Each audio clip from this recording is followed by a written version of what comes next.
बिहार दरोगा original question paper 18 जनवरी 2026 को हम लोग देखेंगे। देखिए फ्रेंड्स, बिहार दरोगा यानी कि बिहार एसआई 18 जनवरी 2026 का ये ओरिजिनल क्वेश्चन पेपर है, जो बिहार दरोगा का 18 जनवरी 2026 का वायरल क्वेश्चन पेपर हो रहा है। चलिए फ्रेंड्स, इसको हम लोग देख लेते हैं कि किस तरह के प्रश्न पूछे गए हैं, और जिनका 21 को पेपर होना है वो लोग देख लीजिए कि किस लेवल के प्रश्न हैं। थोड़ा सा आप लोग पहले वीडियो का क्वालिटी बढ़ा लीजिए ताकि आपको और स्पष्ट रूप से दिखाई दे। देखिए, पूछा गया है कि डी गुकेश ने विश्व शतरंज चैंपियनशिप 2024 में किस खिलाड़ी को हरा करके जीत दर्ज किया। पूछा गया है डी गुकेश, यहाँ पर मैं नाम लिख दे रहा हूँ। डी गुकेश ने विश्व शतरंज चैंपियनशिप 2024 में किस खिलाड़ी को हरा करके जीत दर्ज किया था। तो इन्होंने चीन के डिंग लीरेन को हरा करके जो है विश्व शतरंज चैंपियनशिप 2024 जीता था डी गुकेश ने। अब देखिए, करंट का क्वेश्चन है, थोड़ा सा पुराना क्वेश्चन है, 2024 का पूछा गया है। चलिए, वीडियो का क्वालिटी आप सभी लोग बढ़ा लेंगे। उसके बाद देखिएगा कि भारत में वर्ष 2025 के डाटा गोपनीयता दिवस का थीम क्या है। देखिए, डाटा गोपनीयता दिवस का, डाटा प्राइवेसी डे का थीम पूछा गया है। फ्रेंड्स देखिए, आप लोग कहेंगे कि क्वेश्चन पेपर आपके पास कहाँ से आया, तो मैं बता दूं कि आपके पास भी ये क्वेश्चन पेपर होगा।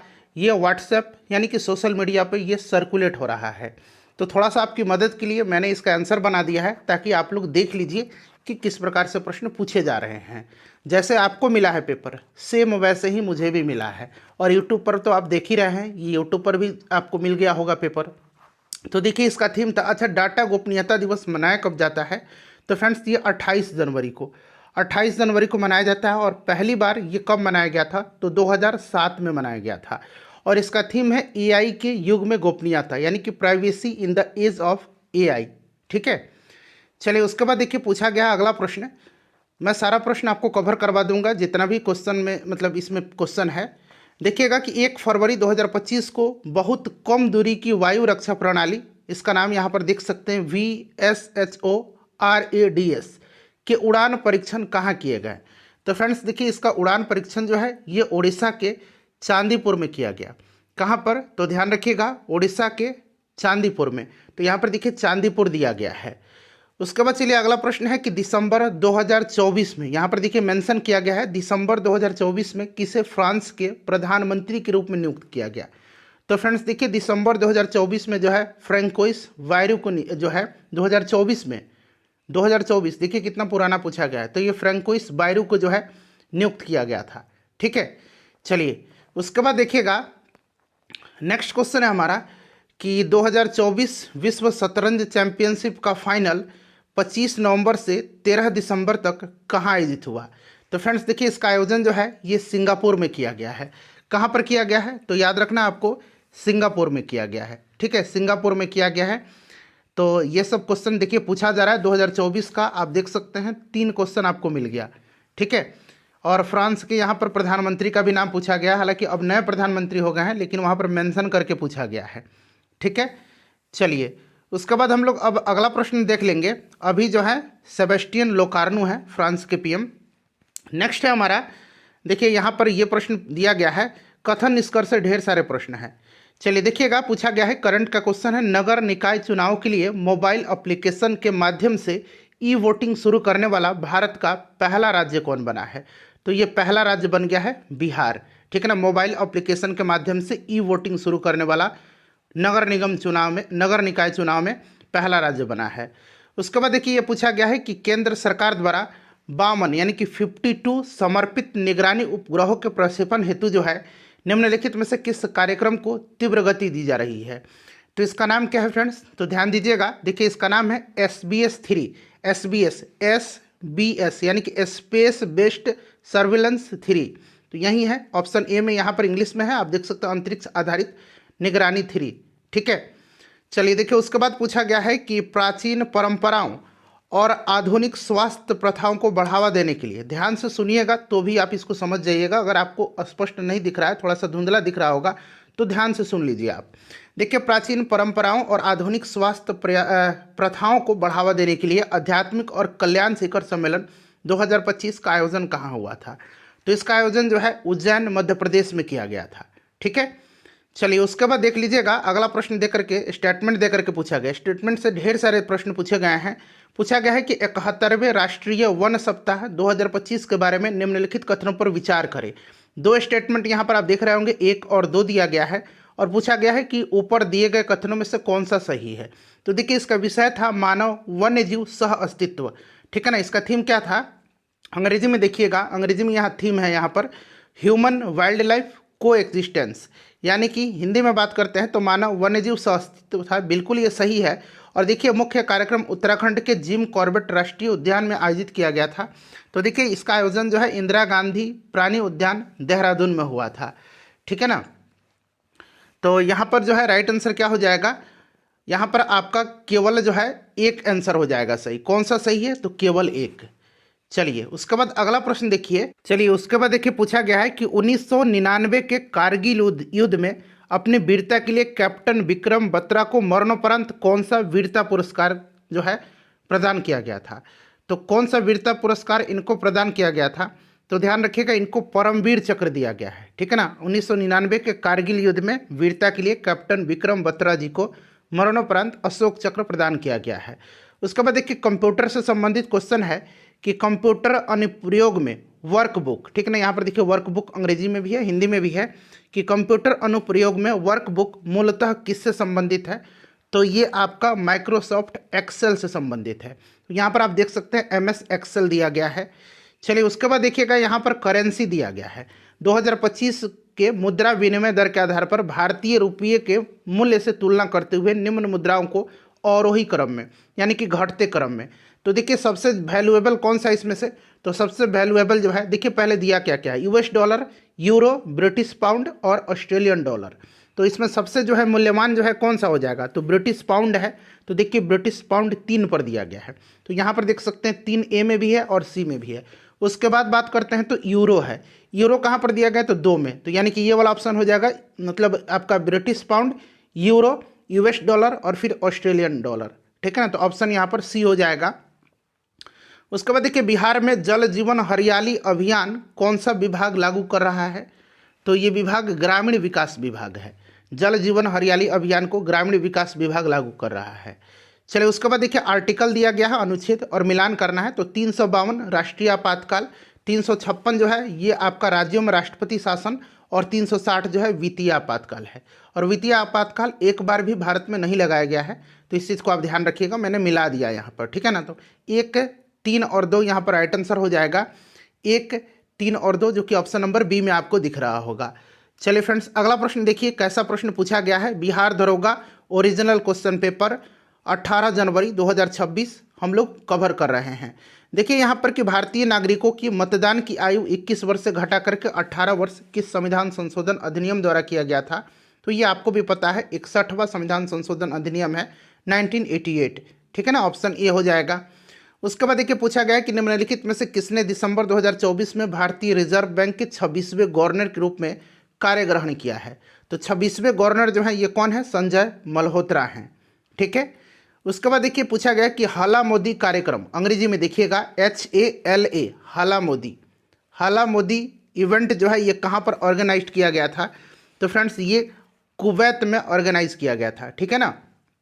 उसके बाद देखिए पूछा गया है कि कांगेर घाटी राष्ट्रीय उद्यान जिसे यूनेस्को की संभावित सूची में शामिल किया गया है किस राज्य में स्थित है, तो कांगेर घाटी जो है ये छत्तीसगढ़ में है, ठीक है। चलिए उसके बाद देखिए पूछा गया किस दिन को राष्ट्रीय अंतरिक्ष दिवस के रूप में मनाया जाता है, तो फ्रेंड्स ये आपको भी पता होगा कि राष्ट्रीय अंतरिक्ष दिवस के रूप में 23 अगस्त के दिन राष्ट्रीय अंतरिक्ष दिवस के रूप में मनाया जाता है। उसके बाद देखिए पूछा गया है कि रामधारी सिंह दिनकर जी को निम्नलिखित में से किस कृति के लिए साहित्य अकादमी पुरस्कार इनको दिया गया था, रामधारी सिंह दिनकर को। ये प्रश्न को जरा अंग्रेजी में भी आप पढ़ लीजिए। Ramdhari Singh Dinkar received the Sahitya Akademi award for which of the following books, तो देखिए ज्ञानपीठ पुरस्कार इनको उर्वशी के लिए मिला था, उर्वशी भी ऑप्शन में है, बट यहाँ पर पूछा गया है साहित्य अकादमी पुरस्कार, तो संस्कृति के 4 अध्याय के लिए इनको दिया गया था। चलिए नेक्स्ट क्वेश्चन कर लेंगे। अब देखिए अगला प्रश्न पूछा गया है, यहाँ पर देख सकते हैं कि BM-04 ऐसे लिखा गया है, BM-04 एक छोटी दूरी की बैलिस्टिक मिसाइल है जिसे किस संगठन के द्वारा विकसित किया गया है, तो फ्रेंड्स इसको विकसित किया है किसने, तो DRDO ने, ठीक है ना। तो यहाँ पर देख सकते हैं आप दिया गया रक्षा अनुसंधान एवं विकास संगठन DRDO ने जो है BM-04 एक छोटी दूरी की बैलिस्टिक मिसाइल को विकसित किया है। अब चलिए देखिए प्रोजेक्ट वर्षा के तहत, ठीक है ना, देखिए प्रोजेक्ट वर्षा के तहत 2026 में चालू होने वाले भारत के पहले समर्पित परमाणु पनडुब्बी अड्डे का नाम क्या है? तो इसका नाम क्या है? तो फ्रेंड्स इसका नाम है INS वर्षा, ठीक है ना, INS वर्षा है, इसे भी आप ध्यान रखिएगा, INS वर्षा। चलिए उसके बाद देखिएगा, और ये आंध्र प्रदेश में जो है ये आपका होगा। उसके बाद देखिएगा कि कृषि वोल्टिक परियोजना को अपनाने वाला जो है देश का पहला राज्य कौन सा है? कृषि वोल्टिक ऐसे लिखा गया है, कृषि वोल्टिक, ठीक है ना, कृषि वोल्टिक। सेकंड शिफ्ट का भी मैंने कराया हुआ है, तो जा करके आप लोग देख लीजिएगा। तो ये परियोजना उत्तर प्रदेश ने जो है अपनाया है, तो यहाँ पर उत्तर प्रदेश करेक्ट हो जाएगा।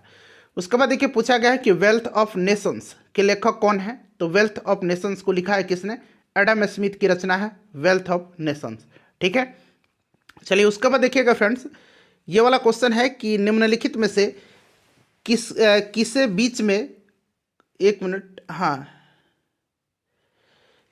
यह है कि किसे बीच में कमरों वाली आणविक संरचना के लिए रसायन विज्ञान का नोबेल पुरस्कार 2025 पूछा गया है कि किसको नहीं दिया गया है? तो आपको पता है फ्रेंड्स कि इस बार जो है रिचर्ड रॉबसन, सुसुमो कितागावा और उमर यागी को दिया गया, सुसुमो यागी को नहीं दिया गया है, ठीक है ना।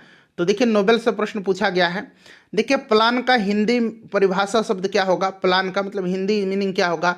तो इसका योजना होता है, प्लान का योजना होता है, ठीक है। चलिए उसके बाद देखिए पूछा गया है कि सीमा 3 घंटे से खेल रही थी जब मैंने उसको बुलाया, ये पूछा गया है। तो यहाँ पर करेक्ट आंसर क्या हो जाएगा फ्रेंड्स, बताइए?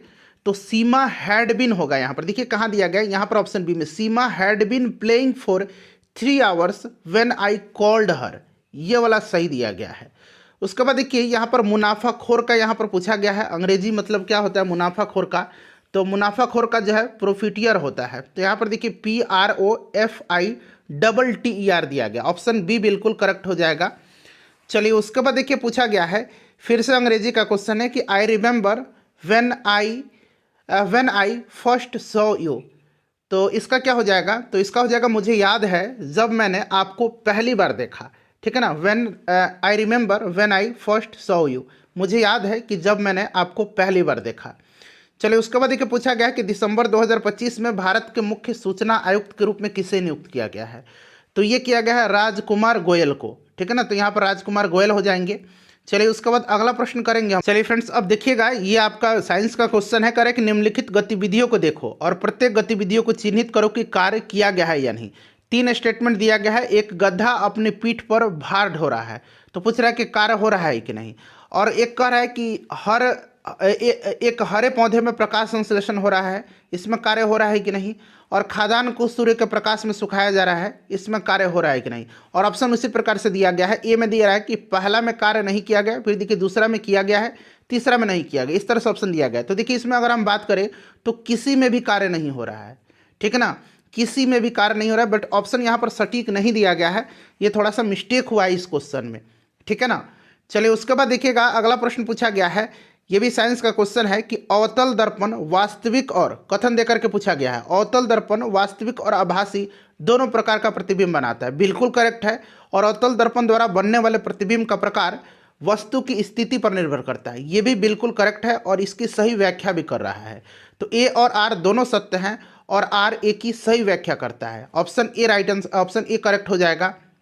उसके बाद देखिए ये भी कथन निष्कर्ष देकर के पूछा गया है कि यहाँ पर देखिए हिंदी में आइए कि देखिए अभिक्रियाशील धातु अपने से कम क्रियाशील धातु को उसके यौगिकों से विलय अथवा गलित अवस्था से विस्थापित कर देती है। बिल्कुल, जो अभिक्रियाशील धातु होती है ना, ये लेस रिएक्टिव मेटल को ऐसा कर देती है विस्थापित। और इसका कारण है कि सभी धातुओं की अभिक्रियाशीलता समान नहीं होती है, बिल्कुल करेक्ट है और ये सही एक्सप्लेनेशन भी कर रहा है। बट यहाँ पर ऑप्शन डी में ये बात दिया गया है कि ए और आर दोनों सत्य है और आर जो है ए की सही स्पष्टीकरण है। यहाँ पर देखिए रिएक्शन दिया गया है, यहाँ पर आप देख सकते हैं PbNO3 का होल 2 हीट में ये रिएक्शन कराया जा रहा है। तो यहाँ पर PbO NO2 और O2 दिया गया। और देखिए A, B, C और D यहाँ पर दे करके इनका जो आपका बैलेंसिंग करना है, इस तरह से ये पूछा गया है। तो यहाँ पर हो जाएगा 2, यहाँ पर हो जाएगा 2, यहाँ पर भी हो जाएगा उसके बाद 4NO2 हो जाएगा और यहाँ पर O2 ऐसे ही रह जाएगा। तो यहाँ पर ऑप्शन डी 2 2 4 1 हो जाएगा, इसको जब हम बैलेंस करेंगे। चलिए उसके बाद देखिए पूछा गया है कि निम्न में से कौन सा अल्फा कण प्रकीर्णन के प्रयोग का निष्कर्ष नहीं है। अल्फा कण प्रकीर्णन प्रयोग का निष्कर्ष नहीं है। तो देखिए नाभिक के भीतर का अधिकतर भाग खाली होता है, ये सही है। परमाणु का धनावेशित भाग बहुत कम होता है और नाभिक की त्रिज्या परमाणु की त्रिज्या से 10 के पावर यहाँ पर 5 गुना छोटी होती है, ये दिया गया है। ऑप्शन सी यहाँ पर सही नहीं है। सोने के परमाणु का पूर्ण द्रव्यमान परमाणु के भीतर बहुत कम आयतन में सीमित है। चलिए तो ये हमारा हो गया। अगला क्वेश्चन हम लोग कर लेंगे। अब देखिए यहाँ पर मिलान करना है। क्या कर रहा है किसमें, एक तरफ जो है आपको सूची 1 में देखिए उष्णकटिबंधीय सदाबहार वन, पर्णपाती वन, मैनग्रोव वन, पर्वतीय वन, ये सब दिया गया। दूसरे तरफ जो है किस तरह के वृक्ष हैं उसमें सिनकोना, सागवान, सुंदरी, उसके बाद सिल्वर फर। थोड़ा सा बड़ा कर रहा हूँ, आप लोग वीडियो का क्वालिटी प्लीज़ बढ़ाइए। देखिए तो इसी से आप पकड़ लेंगे कि मैनग्रोव में सुंदरी वन होता है ना। बस जैसे ही आप सी देखेंगे तो एक ही ऑप्शन में सी में 3 दिया गया। कहाँ पर, तो यहाँ पर देखेंगे ऑप्शन ए में जो है केवल सी में 3 दिया गया है। यानी एक का मतलब ये बिल्कुल क्रम से दे दिया गया। आप लोग मिला लीजिए, देख लीजिएगा आपका उष्णकटिबंधीय सदाबहार वन, सिनकोना, पर्णपाती वन, सागवान, मैनग्रोव वन, सुंदरी, पर्वतीय वन, सिल्वर फर। ठीक है, तो बिल्कुल ये क्रम से दिया गया है। चलिए उसके बाद देखिए 2011 की जनगणना के अनुसार बिहार का साक्षरता दर पूछा गया है। तो देखिए बिहार जनगणना मैं आपको करवा दूंगा, निश्चिंत रहिए आप, जिनका भी पेपर बाकी है। 61.8% है, 61.8% है। इस चीज़ को आप ध्यान रखिएगा। और उसमें से आपसे पूछा जा सकता है कि इसमें पुरुष साक्षरता दर और महिला साक्षरता दर कितना है। तो पुरुष जो है 71.2% और महिला जो है 51.5%। सबसे ज़्यादा साक्षरता दर वाला जिला रोहतास है और सबसे कम पूर्णिया का है। चलिए उसके बाद देखिए पूछा गया है फिर से कथन दे करके, यहाँ पर है कि हरियाणा तथा पंजाब में चावल एक व्यापारिक फसल है किंतु उड़ीसा और बिहार में यह एक निर्वाह फसल है। बिल्कुल सही है। हमारे यहाँ जो है ना परिवार के भरण पोषण के लिए चावल का उत्पादन किया जाता है। तो एक तरह का ये हमारे यहाँ व्यापारिक फसल नहीं है, निर्वाह फसल है, ये बिल्कुल करेक्ट है। और निर्वाह फसल मुख्य रूप से किसान और उनके परिवार की ज़रूरत को पूरा करने के लिए उगाई जाती है, जिससे कि आपका इनका उपयोग व्यापार के लिए कोई अधिशेष नहीं होता है। बिल्कुल करेक्ट है। तो बिल्कुल ए और आर दोनों सत्य हैं और आर जो है ए का सही पुष्टि भी कर रहा है, तो इसलिए ऑप्शन नंबर ए यहाँ पर राइट होगा। चलिए फ्रेंड्स उसके बाद देखिए पूछा गया है यहाँ पर नेक्स्ट क्वेश्चन है कि हाजीपुर बिहार में जो नदी गंगा नदी में मिलती है, तो कौन सी नदी मिलती है, तो ये गंडक नदी मिलती है। ठीक है ना, गंगा में हाजीपुर में। ठीक है फ्रेंड्स याद रखिएगा। और पुनपुन नदी फतुआ में मिलती है, कोसी नदी कुर्सेला में आकर के मिलती है, ये सब याद रखिएगा। चलिए शारदा नदी जो है रेविलगंज छपरा में आकर के मिलती है। निम्नलिखित में से कौन सा कथन जो है असत्य नहीं है, असत्य नहीं है यानी कि कौन सा कथन सही है ना। तो देखिए इसमें से आप जब सारा ऑप्शन को पढ़ेंगे, देखिए भारत का क्षेत्रफल की दृष्टि से विश्व में 8वां स्थान है, नहीं 7वां स्थान है। तो यहाँ पर मैं बता देता हूँ इसमें से कौन सा असत्य नहीं है यानी कि सही है। तो भारत के उत्तर दक्षिण और पूर्व पश्चिम विस्तार में 281 किलोमीटर का डिफरेंस है, 281 किलोमीटर का अंतर है। ये बिल्कुल करेक्ट दिया गया यानी कि ये गलत नहीं है। बाकी सारे आप देख सकते हैं ये गलत दिए गए हैं। ठीक है ना। चलिए उसके बाद देखिएगा कि निम्नलिखित विकल्प को जो है सुमेलित नहीं है पूछा गया है। एक तरफ लोहा इस्पात उद्योग है, दूसरी तरफ राज्य है। भद्रावती कर्नाटक में है, भिलाई मध्य प्रदेश में है, बोकारो झारखंड में है, राउरकेला उड़ीसा में है। कौन सा इसमें से गलत है, तो आप देखेंगे तो यहाँ पर भिलाई जो है ना, भिलाई ये मध्य प्रदेश में नहीं है, छत्तीसगढ़ में है। ये वाला सुमेलित नहीं है। चलिए उसके बाद उसी प्रकार से दिया गया है कि कौन सा युग्म सुमेलित नहीं है। ताप विद्युत केंद्र और राज्य दिया गया है, रामागुंडम तेलंगाना बिल्कुल सही है। उसके बाद देखिए कोरडी महाराष्ट्र में है, सही है। बरौनी झारखंड में है, नहीं बरौनी तो बिहार में है, तो यही गलत है। उसके बाद पनकी उत्तर प्रदेश में है, सही है। चलिए अगला प्रश्न करेंगे हम लोग। अब देखिए पूछा गया अगला प्रश्न करंट से रिलेटेड है कि 5 दिसंबर 2025 को पटना में सरस मेला किसको प्रोत्साहित करने के लिए आयोजित किया गया था। तो सरस मेला जो है ये किसको प्रोत्साहित करने के लिए आयोजित किया गया था, ये पूछा गया है। तो ये आपका ग्रामीण उद्यमिता को, ठीक है ना, किसको, ग्रामीण उद्यमिता को। इस चीज़ को आप ध्यान रखिएगा, ठीक है ना, ग्रामीण उद्यमिता को। और देखिए सरस मेला इंपॉर्टेंट है और मैंने आपको बताया भी था, ठीक है, तो आप लोग इसको ध्यान रखिएगा। चलिए फ्रेंड्स उसके बाद हम लोग नेक्स्ट क्वेश्चन कर लेंगे। देखिए अगला प्रश्न क्या पूछा गया है, अगला प्रश्न यहाँ पर है, इसका आंसर हो जाएगा ग्रामीण उद्यमिता। उसके बाद देखिए ये गणित का क्वेश्चन है, ठीक है ना, तो गणित का क्वेश्चन है तो आप लोग आंसर इसका बना लीजिएगा, ठीक है। चलिए इसमें सारे गणित के ही क्वेश्चन दिए गए हैं, तो इसको आप लोग सॉल्व कर लीजिएगा। चलिए उसके बाद देखिए पूछा गया है यहाँ पर कि सत्ता की साझेदारी पर निम्नलिखित दो कथन पर विचार करिए, और नीचे दिए गए कूट का उपयोग करके सही आंसर चुनना है। सत्ता की साझेदारी के बारे में कह रहा है कि सत्ता की साझेदारी लोकतंत्र के लिए अच्छी है, बिल्कुल, और यह सामाजिक समूहों और राजनीतिक दलों के बीच संघर्ष की संभावना को कम करने में मदद करती है, बिल्कुल सही है। तो यहाँ पर ए और बी दोनों जो है सत्य दिए गए हैं, ठीक है। उसके बाद देखिए पूछा गया कथन कारण दे करके कि भारतीय संविधान के अनुच्छेद 109 के अनुसार धन विधेयक राज्यसभा के पास पेश नहीं किया जा सकता है, बिल्कुल, ये लोकसभा में पेश किया जाता है और राज्यसभा को धन विधेयक के संबंध में सीमित अधिकार प्राप्त है, बिल्कुल, दोनों के दोनों स्टेटमेंट यहाँ पर करेक्ट हैं। उसके बाद देखिए अगला प्रश्न क्या पूछा गया है, नेक्स्ट देखिए फिर से कथन देकर के पूछा गया है कि भारतीय राज्य ने किसी भी धर्म को राजकीय धर्म के रूप में स्वीकार नहीं किया है, बिल्कुल करेक्ट है। और संविधान में नागरिकों को किसी भी धर्म का पालन करने की आज़ादी नहीं है, नहीं, सभी धर्म को, या आप किसी भी धर्म को मान लीजिए कि सभी को जो है कोई भी धर्म मानने का ये आपका बिल्कुल आज़ादी है। तो केवल यहाँ पर जो है एक कथन सत्य है, ठीक है। उसके बाद देखिए पूछा गया है यहाँ पर मिलान करना है, संशोधित सार्वजनिक वितरण प्रणाली जो है ये कब शुरू हुआ था। तो निश्चित रूप से ये जो है शुरू कब हुआ था बताइए। तो देखिए फ्रेंड्स ये शुरू हुआ था आपका 1992 में, ठीक है ना, ये आपका हुआ था 1992 में। और एक है लक्षित सार्वजनिक वितरण प्रणाली, तो ये आपका शुरू हुआ था 1997 में, ठीक है ना, यहाँ पर मैं मिलान ही कर देता हूँ 1997 में। और अंत्योदय अन्न योजना जो है ये शुरू हुआ था कब, तो ये आपका हुआ था 2000 में, ठीक है। तो ये मिला लेना है, राइट आंसर आपका हो जाएगा पहला का सी, दूसरा का बी और तीसरा का ए। चलिए उसके बाद देखिए पूछा गया है कि कक्षा में बच्चों की उपस्थिति को बढ़ावा देने के लिए, बच्चों का प्रतिधारण और उनकी पोषण स्थिति में सुधार के लिए सरकार के द्वारा कौन सी योजना चलाई गई है। तो ये आपका मिड डे मील है, ऑप्शन बी में आप देख सकते हैं मिड डे मील दिया गया है। चलिए अगला प्रश्न करिएगा। उसके बाद देखिए निम्नलिखित में से कौन सा विकल्प जो है सबसे अच्छी तरह से जो है परिभाषित करता है मुद्रा के कार्य को। निम्नलिखित में से कौन सा विकल्प मुद्रा के कार्य को सबसे अच्छी तरह से परिभाषित करता है। तो देखिए मुद्रा का कार्य क्या है, मुद्रा का कार्य जो है स्टोर ऑफ वैल्यू और यूनिट ऑफ अकाउंट, ठीक है ना। तो यहाँ पर मैं सबसे पहले आपको आंसर बता देता हूँ, जो इसका आंसर होगा वो आपका पहला और चौथा होगा। तो पहला में देखिए मूल्य संचय और लेखा इकाई और विनिमय का माध्यम और मूल्य का मापक, तो पहला और चौथा यहाँ पर करेक्ट आंसर हो जाएगा, ठीक है। ये मुद्रा के सबसे जो है मुख्य कार्य के रूप में जो है ये परिभाषित करता है। उसके बाद देखिए निम्नलिखित में से कौन सा कथन इको मार्क के बारे में सही नहीं, इको मार्क, ठीक है ना, इको मार्क के बारे में सही नहीं है। तो देखिए ऑप्शन डी सही नहीं है, बाकी सब सही है। 1991 में 1991 में शुरू किया गया था भारत सरकार के द्वारा, और यह दर्शाता है कि जो उत्पाद होते हैं ये इको फ्रेंडली होते हैं, पर्यावरण मित्र होते हैं, ठीक है। बट जो है इसमें मिट्टी का प्लेट का चिन्ह नहीं होता है, इसमें जो है मिट्टी के घड़ा का चित्र होता है, ठीक है ना। तो ऑप्शन डी राइट आंसर हो जाएगा, सही नहीं है वो। उसके बाद देखिएगा कि राज्य स्टार्टअप रैंकिंग 2019 के अनुसार देश में सर्वोत्तम निष्पादक राज्य किसे चुना गया है। तो ये गुजरात है, ठीक है, गुजरात हो जाएगा।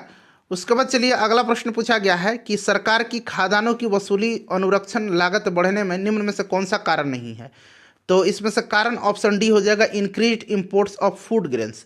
बाकी जो है कारण नहीं है इसमें से जो है ये ऑप्शन डी हो जाएगा, बाकी ये सब है कारण। The rising minimum support price MSP, rising transportation cost of FCI food corporation of India, the rising storage cost of FCI. But option D यहाँ पर करेक्ट हो जाएगा प्रश्न के अनुसार। देखिए प्रश्न है कि सरकार ने 2024 में भगवान बिरसा मुंडा के जन्म की वर्षगांठ मनाने का निश्चय किया था, बिल्कुल। और 15 नवंबर 2024 से 15 नवंबर 2025 तक जो है जनजातीय गौरव दिवस, ठीक है ना, ये मनाया गया है। तो वहीं पूछा गया है, तो ये करेक्ट हो जाएगा। और 2025 में भगवान बिरसा मुंडा के जन्म की 150वीं वर्षगांठ थी, ये भी सही दिया गया है। और बिरसा मुंडा का संघर्ष न्याय और सत्य की खोज के लिए था, ये भी सही है। तो तीनों स्टेटमेंट यहाँ पर जो है करेक्ट दिया गया है, ठीक है। चलिए उसके बाद देखिएगा कि यहाँ पर पूछा गया है कि बहु इकाई सहकारी समिति अधिनियम को लागू होने वाला वर्ष जो है 1942 था। बताना है इसमें से सही कथन चुनना है, बताइए सही है या गलत है, सही है या गलत है ये बताइए आप। तो बिल्कुल जो है ये सही दिया गया है। और राष्ट्रीय सहकारिता विकास निगम को 1963 में स्थापित किया था, ये भी सही है। तो इस प्रकार से देखेंगे तो यहाँ पर दोनों स्टेटमेंट आपका सही है, एक और दो दोनों सही है, ठीक है। चलिए उसके बाद देखिएगा अगला प्रश्न पूछा गया है कि बिहार के किस प्रसिद्ध कवि और लेखक को भारत का राष्ट्रकवि कहा जाता है। तो राष्ट्रकवि कहा जाता है रामधारी सिंह दिनकर जी को, ऑप्शन ए हो जाएगा। चलिए अगला प्रश्न कर लेंगे। उसके बाद देखिएगा साइंस का क्वेश्चन है, कह रहा है कि नीचे दिए गए अभिकथन ए और आर के लिए निम्नलिखित में से सही विकल्प चुनना है। कह रहा है कि प्रकाश संश्लेषण के लिए CO2 H2 और खनिज आवश्यक कच्चे पदार्थ है, रॉ मटेरियल्स हैं, सही है। और पोषक तत्व प्रकाश संश्लेषण में ऊर्जा स्रोत की तरह कार्य करते हैं, ये भी आपका जो है सही दिया गया है। ठीक है ना, तो दोनों यहाँ पर आपके करेक्ट हो जाएंगे, ऑप्शन ए और आर दोनों सही है। चलिए उसके बाद आर की व्याख्या भी है कि महात्मा गांधी को चंपारण लाने के लिए किसने महत्वपूर्ण भूमिका निभाई थी, तो राजकुमार शुक्ल जी।